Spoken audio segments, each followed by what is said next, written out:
నమస్తే friends, welcome back to my channel Bhavani ఇంటి విలువలు. నేను మీ భవానీ.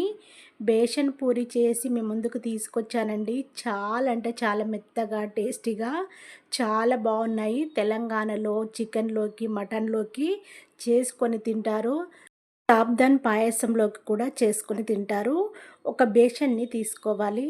అందులో ఒక గిన్నెతోని 1/2 కేజీ వరకు శనగపిండిని వేశాను. 1/2 కేజీ వరకు గోధుమ పిండిని వేశాను. 1 స్పూన్ వరకు కారాన్ని వేసేసుకోవాలి. మీ టేస్ట్కి తగినంతగా కారపొడిని వేసుకోవాలి. 1/2 స్పూన్ వరకు సాల్ట్ని వేసుకోవాలి. 1.5 స్పూన్ వరకు జీలకర్రని వేసుకోవాలి. 1 స్పూన్ వరకు ఓమని చేయితో నలిపి వేసేసుకోవాలి. ఒక కట్ట పుదీనాను సన్నగా కట్ చేసి వేసేసుకోవాలి. ఒక కట్ట కొత్తిమీరను సన్నగా కట్ చేసి వేసేసుకోవాలి. మీ దగ్గర కొత్తిమీర లేకపోతే ధనియా పౌడర్నైనా వేసుకోవచ్చు. కొత్తిమీర వేస్తే ధనియా పౌడర్ వేయనవసరం లేదు. కొత్తిమీరను సన్నగా కట్ చేసి వేసేసుకోవాలి. నచ్చితే కరివేపాకును కూడా వేసుకోవచ్చు.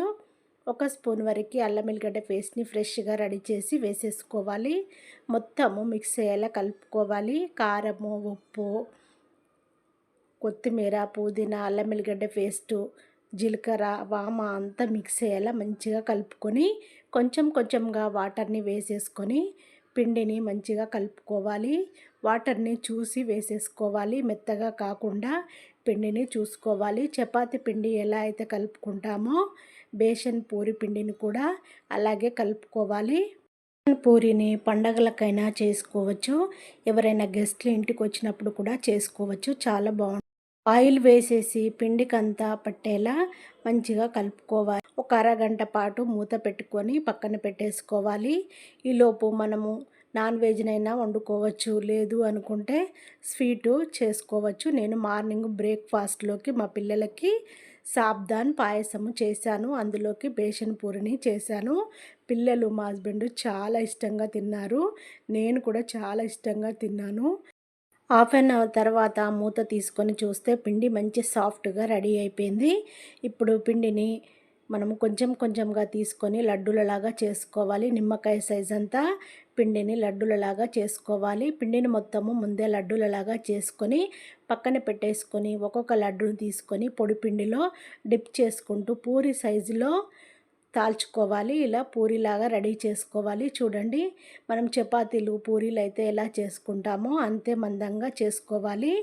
ఇంకో రెండవది కూడా చూపిస్తున్నాను చూడండి. ఇలా పొడిపిండిలో డిప్ చేస్తూ పూరిలాగా రెడీ చేసుకోవాలి.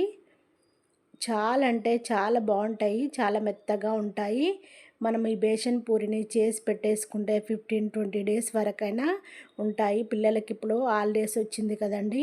ఇలా బేషన్ పూరి చేసి ఒక బాక్స్లో పెట్టేస్తే పిల్లలకి ఎప్పుడు కావాలనుకుంటే అప్పుడు ఇవ్వచ్చు. బేషన్ పూరి మాత్రం చాలా అంటే చాలా టేస్టీగా ఉంటుంది. తింటుంటే బోరు కొట్టకుండా ఉంటుంది. అంత బాగుంటుంది. పిల్లల నుంచి పెద్దవాళ్ళ వరకు చాలా ఇష్టంగా తింటారు. స్టవ్ పైన ఆయిల్ పెట్టేసుకోవాలి. ఆయిల్ హీట్ ఎక్కాక ఒక్కొక్క దాన్ని వేసేసుకుంటూ రెడ్గా ఫ్రై చేసుకోవాలి. చూడండి, ఇట్లా రెడ్గా కాలనివ్వాలి. స్టెయినర్తోని 2 సైడ్లా తింపుతూ రెడ్గా కాలిన తర్వాత ఆయిల్ అంతా ఇలా అడ్చేలా స్టెయినర్తో పట్టుకోవాలి. తర్వాత ఒక దాంట్లో వేసేసుకోవాలి. చూడండి ఎంత బాగున్నాయో బేషన్ పూరి. ఇప్పుడు రెండవది కూడా వేస్తున్నాను చూడండి. మనం ఇలా వేసిన వెంటనే స్టెయినర్తోని తింపుతూ కాలనివ్వాలి. లేదంటే ఊరికనే మాడిపోతుంది, రెడ్గా అయిపోతుంది. ఇది తొందరగా కాలుతుంది, మనకి ఎక్కువ టైం ఏం తీసుకోదు.